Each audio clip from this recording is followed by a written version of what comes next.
Eu acho que a gente pode perceber a vida do instrumento e a manutenção dele de uma forma que não seja mais um trabalho, mais uma chatice. E pensando que o instrumento é a voz da alma e do coração, não é? À partida transportamos uma parte do nosso corpo. Então, todo esse trajeto de sair de casa, chegar ao autódromo, isso tem que ser tratado com um carinho especial. E a manutenção do instrumento passa por aí. Se pensarmos que, se soprarmos, no caso deste tipo de sopros, um tubo, esse tubo, se estiver limpo no interior e nas chaminés, em todas as saídas, nós estamos a criar uma vibração muito maior e uma facilidade de emissão também muito maior. E quer dizer que muitas vezes permite-nos, quando pensamos no som e quando produzimos um som, até antes de acionarmos as chaves, temos aquela sensação que o som está à nossa volta. Isso é que é resultado de uma boa manutenção. Se o instrumento estiver limpo, e muitas das vezes a gente não o limpa por uma questão de hábitos, mas é essencial manter isso o mais limpo possível, para lá passar com essa facilidade. No interior das flautas, por exemplo, quanto mais espelhado tiver no interior, mais aproveita o ar, maior é a reflexão e o som torna-se muito maior e todas as cores aparecem, não é? De modo que a ideia é precisamente essa. O instrumento é a extensão do nosso corpo. Se é através dele que sai a voz da alma e do coração, então temos que o tratar bem. Às vezes não sabemos como é a melhor maneira. Mas é simples. São os pequenos rituais. Agora lembrando de um pormenor muito importante. Quando vocês passam o pano pelo interior do instrumento, vocês passam o pano numa direção e depois puxam na outra, não é? Alguns. Mas outros não. Puxam sempre na mesma direção. Isso quer dizer o quê? Quer dizer que, e normalmente devemos direcionar o pano, se soprarmos desta forma, o pano deve ser puxado nessa direção. Porquê? Porque estamos a criar o caminho. E esse polimento que vai surgindo nessas partes em que o pano passou é exatamente o melhor caminho do som. É aí que ele ganha velocidade. Isto em relação às flautas, mas vocês podem fazer perguntas que é mais fácil. Pode ficar sem saber nada. Mas a ideia principal é realmente o nosso caminho pelo instrumento. É por aí que tudo começa. Depois o resto pode ser mais técnico, pela forma como se limpa.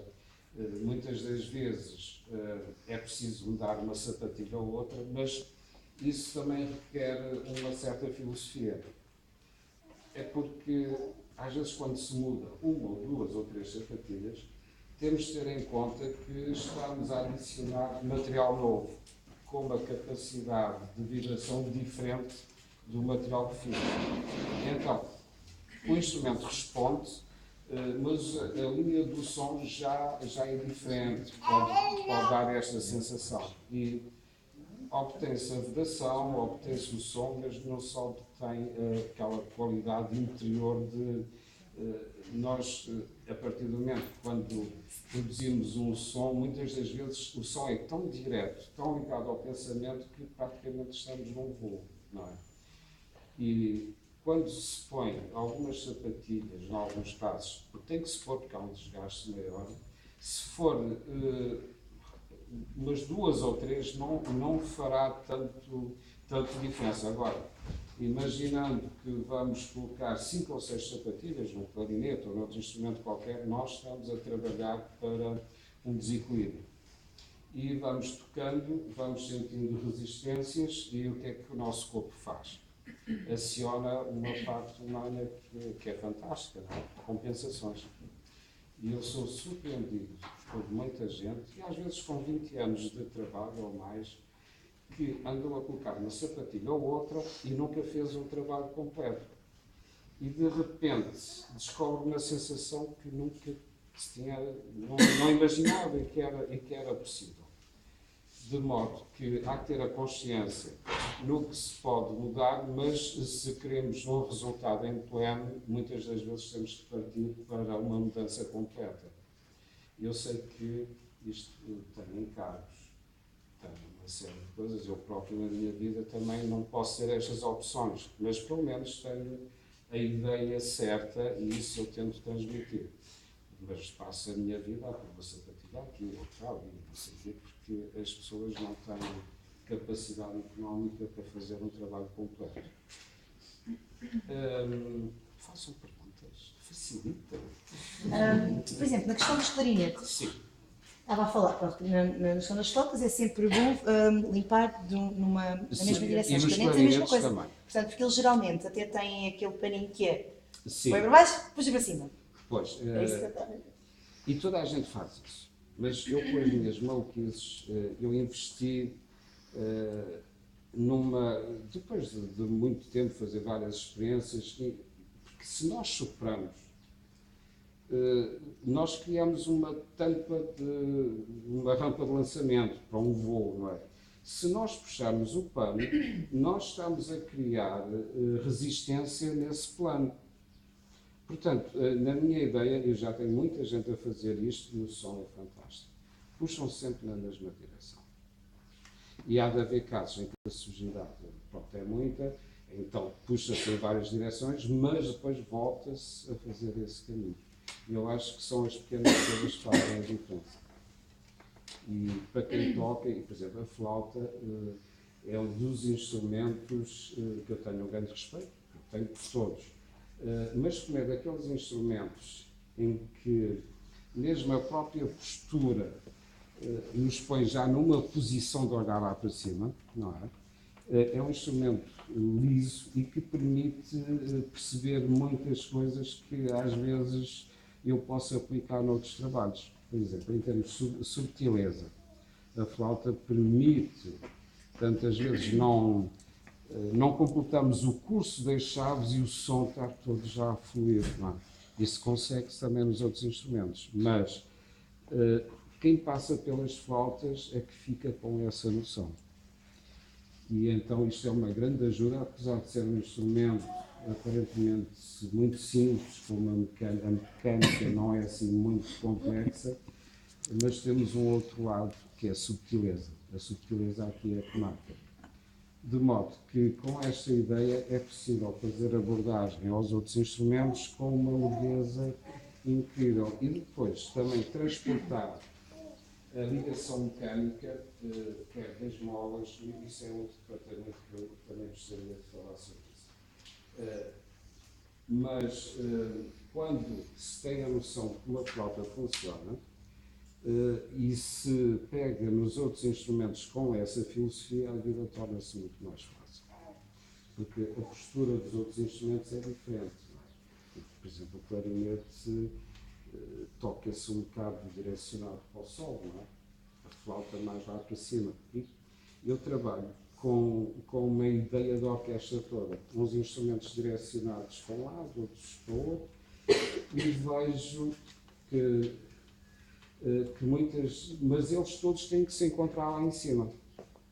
Portanto, a delicadeza e a subtileza há de se encontrar na outra massa do som e as coisas depois formam um desenho lindíssimo, não é? Mas eu quero dizer também que, no fundo, eu trabalho com sopros, como se trabalhasse com violinos, como se trabalhasse, eu trabalho com todos, embora só possa ter conhecimento pouco tenho para alguns, mas no fundo é o som que me interessa. E eu ando cá em todos os instrumentos.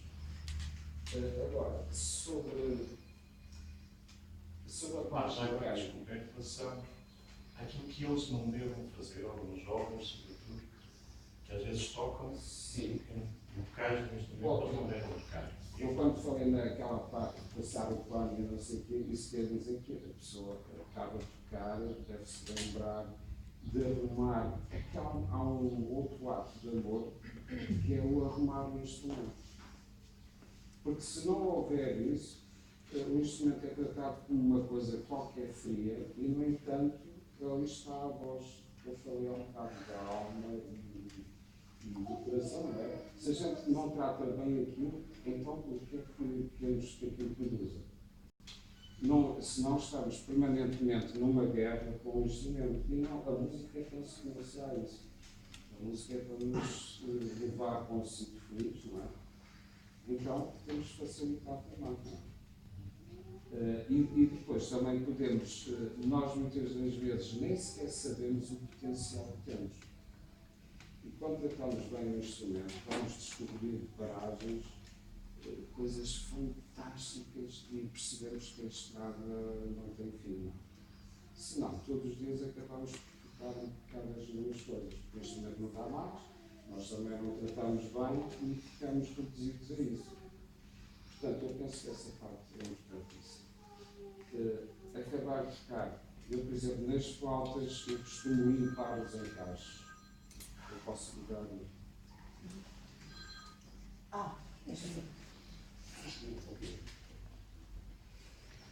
Por exemplo, esta parte aqui e esta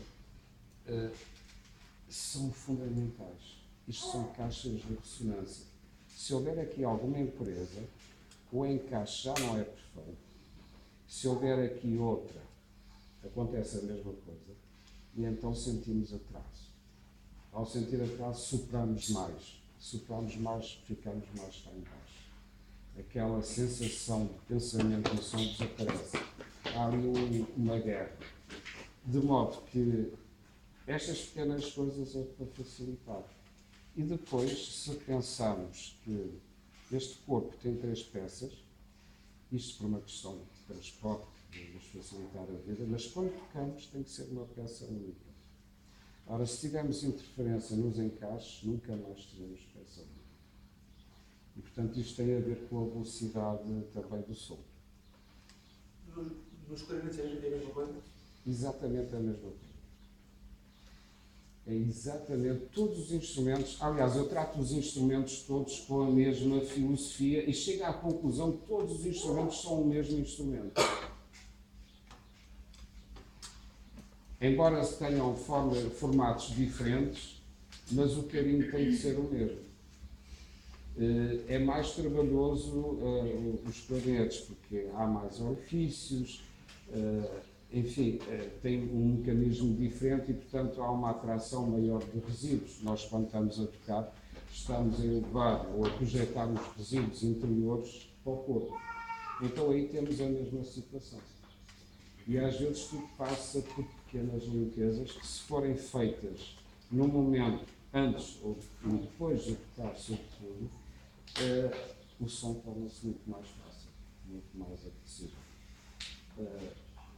Isso também, desculpe, também acontece nos metais, não é? Porque isto não tem Estou a válvulas. falar de todos os Exatamente, instrumentos. A minha área de metais, há muitos anos eu trabalhei alguma coisa em metais, mas depois tive que optar por esta parte aqui. Mas tenho uma noção geral. O metal é exatamente a mesma coisa, porque estamos a falar de circuitos onde o ar passa, por tubagens, ou de madeira ou de metal. Portanto, é exatamente a mesma coisa, só que a coisa nos metais é diferente. Mas a sensação é essa. E. Eu queria falar das molas, está? Das molas. É interessante aqui uma coisa. Muitas das vezes, quer nos saxofones, em qualquer instrumento, às vezes uma mola pode fazer a diferença toda. E estamos a falar de diferenças substanciais. Estamos a falar do dia e da noite. E muitas das vezes, e as molas têm que ter uma relação com o corpo.